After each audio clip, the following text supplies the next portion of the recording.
Tapos na ang ating Chinese medicine. Tumutunog na siya.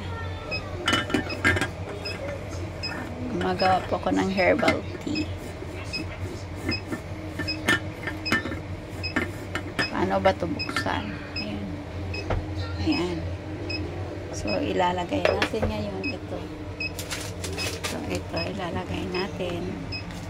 So, bubuksan natin yan para lagay.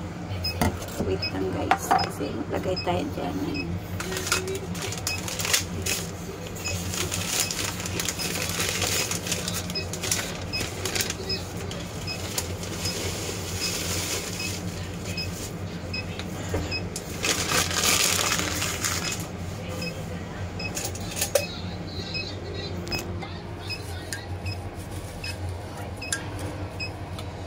herbal po yan. Ayan.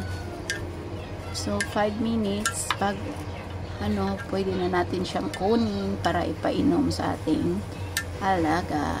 Ayan. May ubo kasi siya. So, ganyan lang dito, herbal lang.